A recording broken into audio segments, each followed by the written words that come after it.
Polanya selalu begitu. Kalau dia membangun satu kekuatan atau dia mendukung satu penguasa, pemerintahan di satu negara, ya sejak awal dia dukung. Dulu itu the golden boy of America adalah SBY. Sekarang the new golden boy of America siapa? Anies Baswedan. Nah, terus dikonfirm lah kemarin waktu G20. Kalau sudah begitu kan kedekatannya itu udah sangat luar biasa. Dan biasanya begitu Bang. Mungkin Pak Jokowi merasa terluka ketika Bang Surya mencalonkan Anies sebagai capres.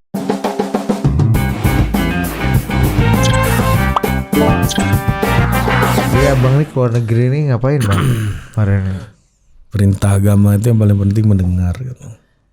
Ke luar negeri, ya kerjaan packing juga. Ini belum mulai kan? udah dong. Ya kerja biasalah. Kalau kita wartawan kan, background kita wartawan pasti ke luar negeri itu cari berita dan membuat berita juga kan. Iya kalau kayak abang wartawannya mau orang jadi wartawan semuanya. Sudah bersama kita Din Zovalina Unpacking Indonesia yang katanya akhir tahun ini mau bikin acara gede-gedean iya. tentang menutup akhir tahun dengan unpacking ini. Iya memang kalau untuk lebih relevan ke usia yang lebih muda memang agak butuh biaya banyak.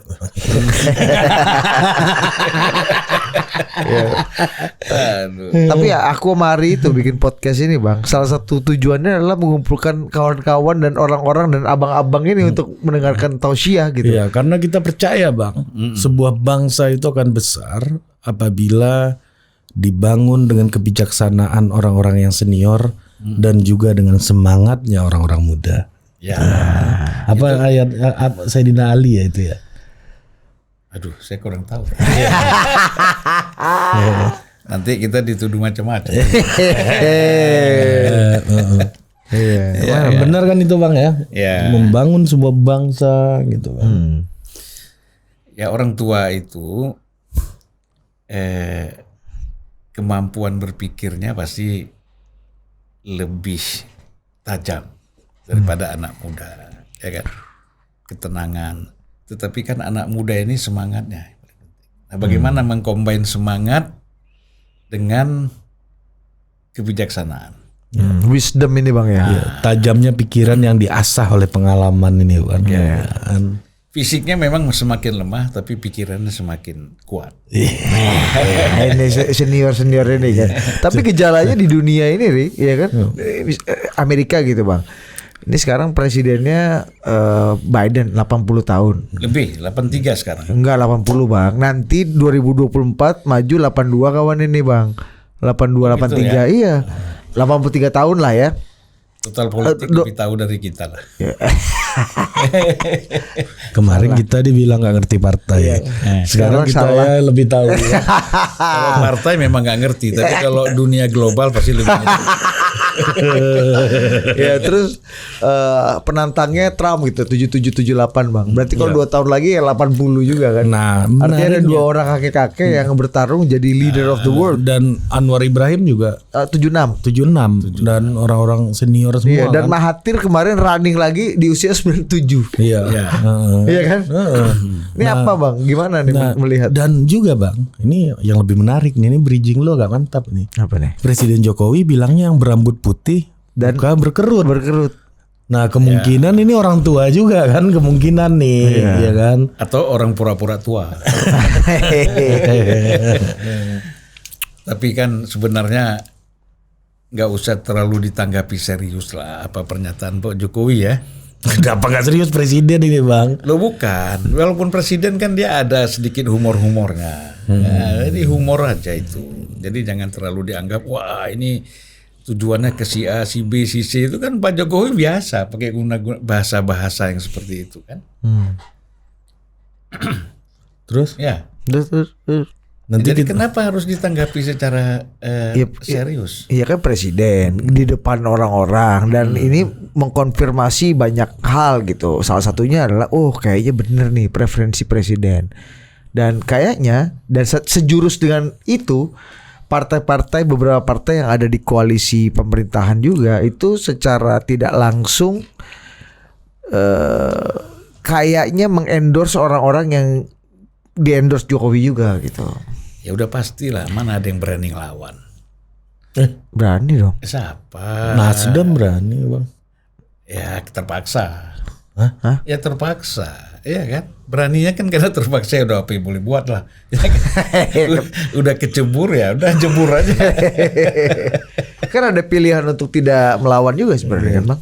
Ikut aja, tunggu aja. Ya tadi dia pikir kuat. Tapi ya pertarungan masih berlangsung lah. Ya, pertarungan masih berlangsung.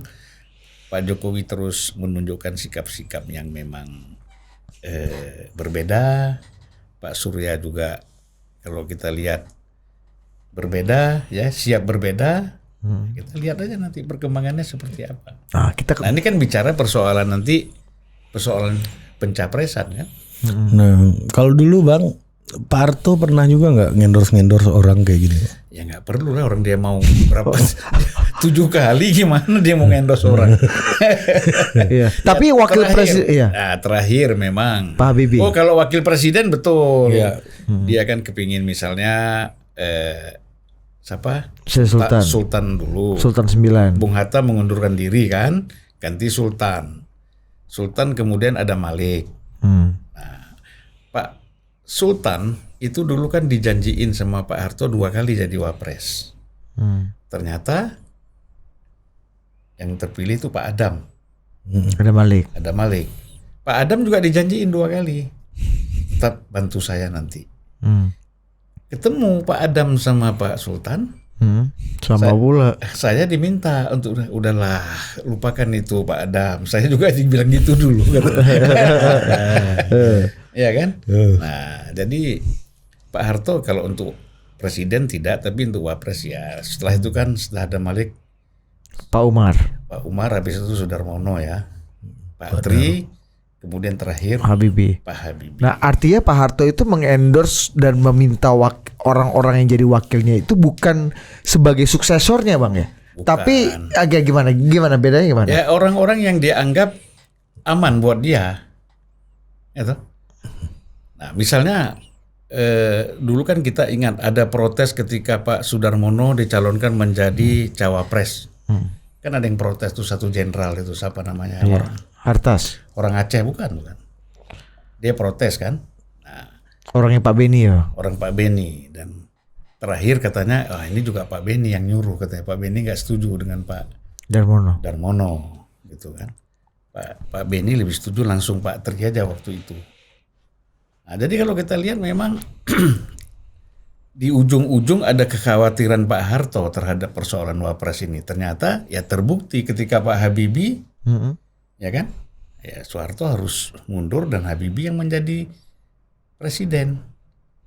Nah, kalau seandainya waktu itu misalnya bukan Habibie tapi Pak Tri, saya kira masih tetap bisa bertahan Pak Harto itu. Bukan artinya Pak Habibie itu ada kepentingan politik menggulingkan Pak Harto ya. Tapi situasi politik yang membuat ya sudah, mungkin kalau Pak Tri dia bilang ya udahlah kita sama-sama enggak lah Pak. Ya, kita tenggelam bersama. Kita tenggelam bersama. Itu kalau Pak Habibie ada kesempatan ambilnya. Ya kan, diambil kesempatan itu. Sebenarnya kesempatan itu yang paling besar juga adalah Wiranto. Pak Harto tuh kepengen ke Wiranto, tapi Wiranto kan nggak punya keberanian. Nah, apa ini ya Bang? Tanda-tanda dan endorsementnya apa waktu itu? Loh, dia kan sebagai Panglima TNI. Pak Harto ini kan punya pengalaman super smart kan. Jadi ya dia harapkan ya setelah dia pasti mencari orang yang pernah lama sama dia dalam pengertian bisa mengamankan dia dan keluarganya kan. Nah, dia merasa mungkin Wiranto itu bisa. Habibie kurang lama apa sama dia Bang? Ya tapi kan Habibie ini sejak dia dikelilingi oleh kelompok-kelompok Islam, tadi kan begitu. Jadi tadinya Soeharto ini merasa safe dengan tentara kan, militer. Nah kemudian ada yang kasih info, analisa dan segala macam. Wah ini TNI bahaya nih. Makanya mau coba bikin balancing power. Jadi antara tentara dengan Islam. Oh, TNI bahaya karena bisa memakan Soeharto sendiri gitu maksudnya. Karena sudah di ujung-ujung. Kalau Amerika kan polanya selalu begitu. Kalau dia membangun satu kekuatan atau dia mendukung satu penguasa, pemerintahan di satu negara, ya sejak awal dia dukung. Tapi kalau dia lihat ini udah nggak bisa nih. Kalau kita diamkan, justru bahaya. Makanya lebih bagus kita singkirkan. Nah, transisinya Habibie kan gitu. Dengan Habibie juga kan tidak merasa puas. Kemudian masuk Gus Dur. Situasinya juga seperti itu. Terhadap Mega juga kita udah pernah bahas kan. Bagaimana George Bush berperan itu kan. Nah, yang paling merasa nyaman itu US itu ya dengan SBY kan. The Golden Boy ini kalau kata Abang. Amerika. Dan ternyata Pak Hendro itu ketika diwawancara kalau nggak salah saya dengan SCTV ya. Iya, dengan Hanum teman saya tuh. Kan dia bilang ya memang Amerika itu tidak bisa menggagalkan tetapi mengganggu Ya, dan memberi pengaruh bisa. Pengaruh bisa. Ya, ini yang kasih pengaruh dan mengganggu ini bukan negara kecil. Bukan kancil-kancil ini, macan ini. Pasti gangguannya. Iya. Pengaruhnya besar. Konteks sekarang gimana Bang? Apalagi kemarin kalau kita lihat kan sempat ramai juga setelah Abang bilang dulu itu the golden boy of America adalah SBY. Sekarang the new golden boy of America siapa? Anies Baswedan. Nah, terus dikonfirm lah kemarin waktu G20 dalam rangkaian tiba-tiba Ambassador Kim, Ambassador US ketemu 4 mata dengan Pak Anies segala macam. Akhirnya macam-macam lah, langsung orang merefer lagi kata-kata Abang ini kan. Rame lagi Abang punya pendapat ini. Tapi kan sayangnya pengaruh Amerika terhadap Indonesia itu tidak sehebat dulu. Ya, karena sekarang kita sudah ada ada negara-negara pesaing seperti Rusia dan Cina yang juga ikut bermain sekarang ini. Kalau dulu kan boleh kita bilang pengaruh Rusia dan Cina itu kecil. Sekarang kan pengaruh Rusia dan Cina itu juga cukup besar. Jadi tidak leluasa juga Amerika mau bermain-main mempengaruhi sendiri tentang kepentingan atau tentang kepentingan politik di Indonesia. Ya. Mantap juga nih. Nih ini sejak balik dari Belanda ini langsung lagi bijak dan bajik ini kan langsung politik internasional langsung ya. Tapi Eropa tuh krisis gak Bang? Kerasa gak Bang berapa belas hari ini? 16 hari ya Bang? Saya kira orang-orang di Eropa gak ada terasa apa-apa ya. Kalau saya lihat ya. Artinya kalau kita bilang krisis, mall sepi, enggak. Mall itu penuh padat orang, tempat pusat belanja segala macam, mobil macet di jalan semuanya. Jadi kalau saya lihat, kalau kita bilang krisis ya nggak ada krisis. Ya, di Jerman kan katanya cara untuk memasuki musim winter adalah pemerintahnya menyarankan bukannya macam-macam, tapi ya pertama berhemat energi, yang kedua pakailah jaket lebih tebal karena kita tidak bisa menghadirkan pemanas. Nah, itu kan bukan propaganda, kabar yang kita terima tuh seburuk itu gitu Bang. Sebenarnya kalau kita lihat pengalaman dalam rumah itu kita pakai jaket tebal juga enak. Nggak usah jaket tebal, pakai selimut tebal aja udah enak. Apalagi ada selimut tambahan ya kan?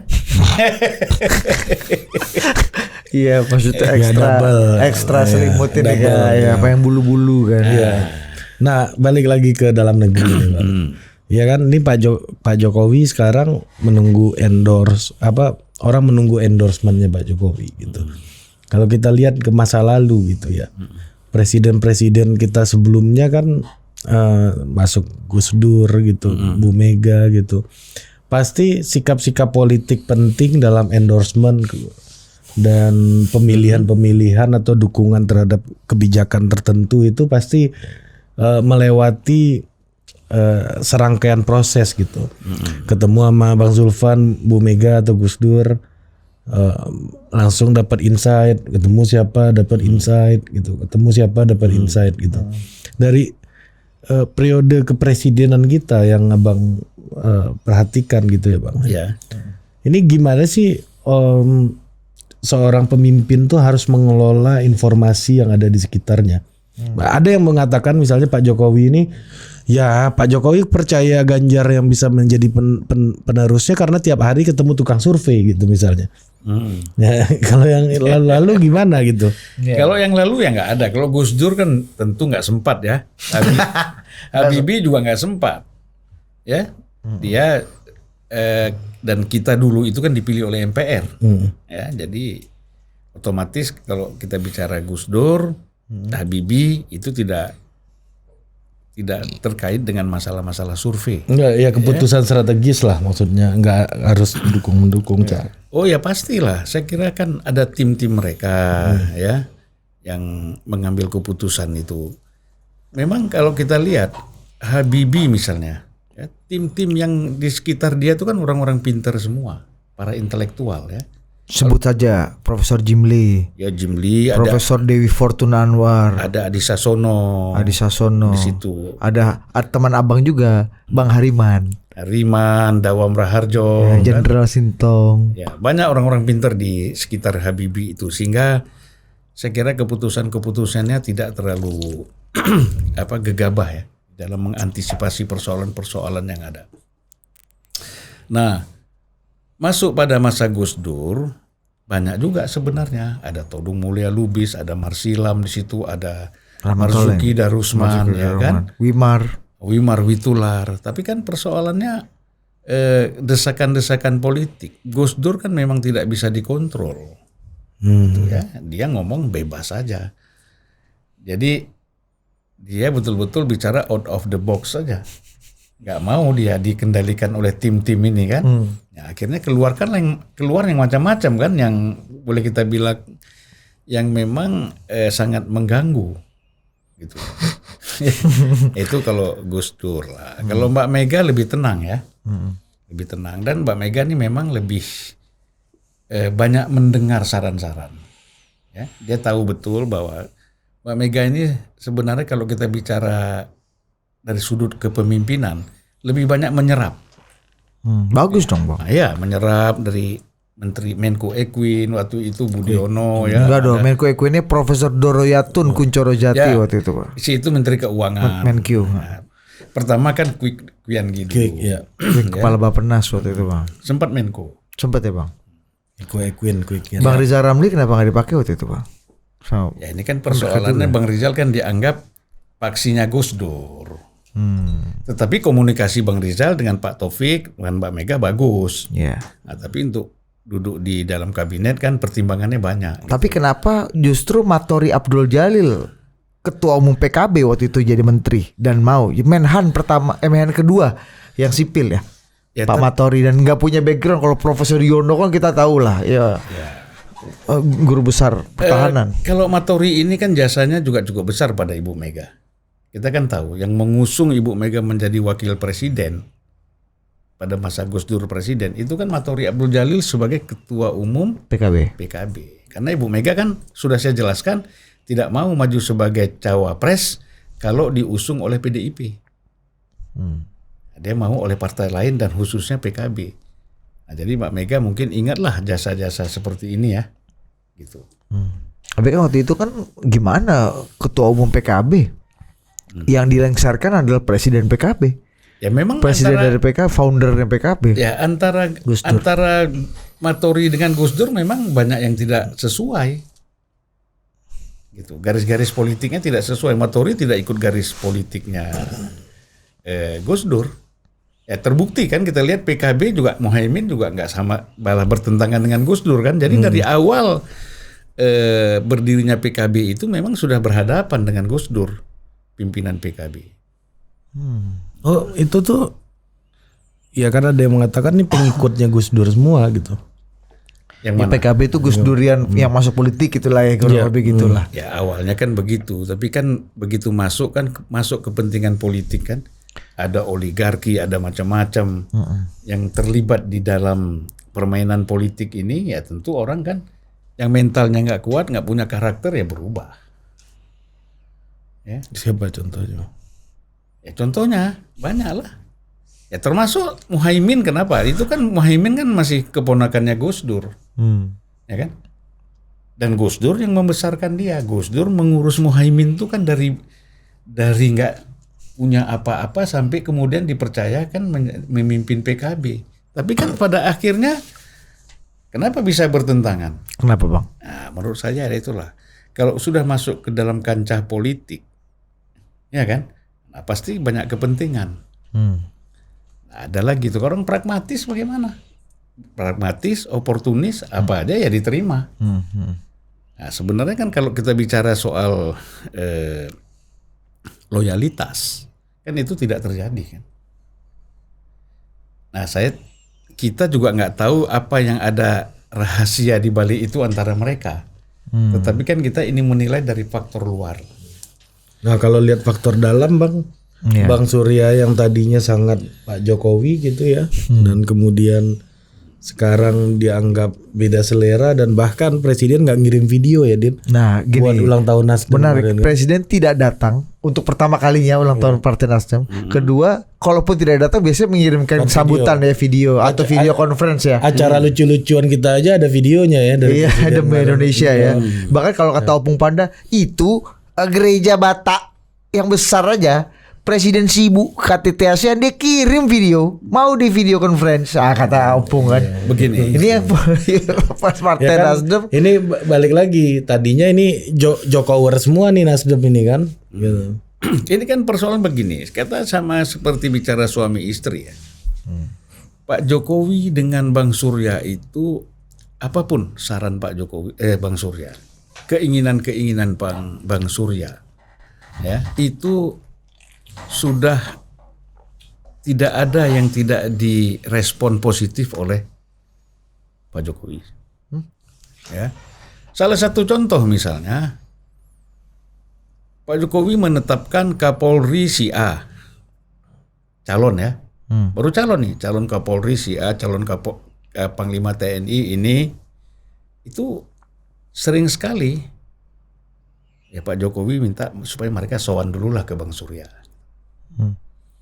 ya kan, ya mungkin ke Pak Luhut juga atau ke siapa, ke Ibu Mega juga, tapi termasuk ke Bang Surya juga gitu. Berarti kan yang tua dan dituakan juga kan. Artinya apa? Iya. Kalau sudah begitu kan kedekatannya itu udah sangat luar biasa. Dan biasanya begitu bang. Mungkin Pak Jokowi merasa terluka ketika Bang Surya mencalonkan Anies sebagai capres. Dan pasti apakah sebelumnya sudah dibicarakan dengan Pak Jokowi? Pasti sudah, nggak mungkin Bang Surya nyelonong sendiri. Nah mungkin Pak Jokowi apakah dengan cara apa kita nggak tahu. Tadi kesan-kesannya tidak setuju kan gitu. Tapi Bang Surya tetap jalan. Nah, di situ yang mungkin terjadi clash. Kalau kata Ketum Projo, Bang siapa nama? Mune. Kita mau kasih panggilan kita nih Hiu. Habis lihat Hiu Paus kawan ini kan. Ngomongnya langsung ahli plankton kawan. Ya, kata Bang Muni, apa sih lo kok kenapa Prabowo mau deklarasikan diri presiden umbang terus 2 kali kan? Pak Erlangga di Munas dideklarasikan dan dia menyatakan siap juga diumbang habis Pak Erlangga. Kok beda dengan Bang Surya dan Mas Anies? Ya, padahal kita katanya Bang Muni adalah Bang Surya itu untuk hal-hal kecil aja dia izin dan konsultasi sama presiden. Hal-hal kecil gue tau banget. Ini hal gede nggak dibicarakan sama presiden. Nggak, salah dia. Coba, itu salah kasih dia. Dia bicarakan sama presiden. Ya. Dia bicarakan sama presiden, tapi presiden nggak setuju. Nah, yang menjadi marah itu kan karena dijalankan juga walaupun nggak setuju kan. Oh, berarti ini konfrontatif. Ini bertentangan sama teori Budi bang. Kalau teori Budi lebih baik minta maaf daripada minta izin. Ini minta izin iya, minta maaf juga nih kayak. Ya itu pilihan lah. Saya kira Bang Surya yakin dengan pilihan dia, ya silakan. Nah kira-kira membuat orang untuk berubah pilihan itu gimana bang? Di dalam kekuasaan gitu. Ya seperti Caimin tadi semuanya Gus Durian, kemudian berhadapan dengan Gus Dur dalam konteks negara. Maksudnya supaya apa? Supaya tidak berubah. Enggak ya, apa yang membuat orang bergeser biasanya? Ya bergeser itu pasti kepentingan. Kepentingan itu kan pasti satu janji dengan kekuasaan. Ya. Kedua aspek material, ekonomi barangkali. Nah kemudian ada kepentingan-kepentingan yang tidak sesuai antara pikiran di antara orang itu, misalnya antara Muhaimin dengan Gus Dur bisa jadi bukan hanya soal kekuasaan, bisa jadi juga bukan karena soal materi, tetapi mungkin ada hal-hal yang berbeda di antara mereka yang tidak bisa diwujudkan oleh Muhaimin. Nah ini kan begini, kita kan tahu bahwa ketika Gus Dur menjadi ketua umum PBNU itu kan juga terjadi pro kontra di antara para kiai kan, gitu. Ketika Gus Dur pertama jadi yang situ Bondo ya. Ya. Nah, tentu dalam hal ini kiai-kiai yang nggak setuju dengan Gus Dur itu mungkin merapat ke Muhaimin. Nah, situlah terjadi kolaborasi ya kan. Nah, gitu. Iya. Jadi yang membuat swing di orang-orang yang ada di dalam kekuasaan itu ya kepentingan aja Bang ya. Nggak ada yang ideologis atau orangnya udah mulai ditinggalkan. Misalnya Bang Surya merasa sudah mulai ditinggalkan oleh Pak Jokowi atau Pak Jokowi masa pakainya expired date-nya udah mau habis gitu. Jadi kita harus beli sesuatu yang baru gitu. Token. Ya itu kan kalau listriknya rumah hari ini udah titit karena gitu kan Bang. dipikir udahlah. Toh bicara Pak Jokowi ini kan masanya hanya tinggal sampai Oktober 2023. Ya kan? Ketika Oktober 2023 sudah diputuskan ada calon presiden baru, orang merasa bahwa Pak Jokowi nggak penting lagi. Nah, orang lupa bahwa Pak Jokowi masih ada, masih berkuasa sampai 2024 sebelum dia dilantik, sebelum presiden baru yang dilantik. November. Dan jangan masih lama ya Bang. Dan jangan lupa juga sebagian besar kepala daerah kita ini ASN. Itu semuanya atas persetujuan Pak Jokowi yang diusulkan oleh Mendagri kan gitu. Lebih dari 270 kepala daerah Pak. Itu juga menentukan. Dari tekennya itu persetujuan presiden Bang. Oh ya pastilah, nggak mungkin lah. Ya nggak mungkin berani nyelonong. Gitu. Dan satu catatan lagi, pilkada itu setelah pilpres dan pileg. Nah jadi kalau saya lihat begini sebenarnya pemilu ini seperti kita nonton bola sekarang, Piala Dunia. Ya. Piala Dunia ini kan kita aja penonton ini yang sibuk. Wow, kita semangat, dukung Argentina, dukung Belanda, ya kan? Terus kita dukung apa lagi? Spanyol, dukung Prancis. Bandar-bandar ini sudah tahu siapa juaranya. Udah tahu dia. Ya kan? Kita lihat aja lah masa Jepang tiga tembakan penalti loyo kayak begitu. Siapa kiper ini? Chesney.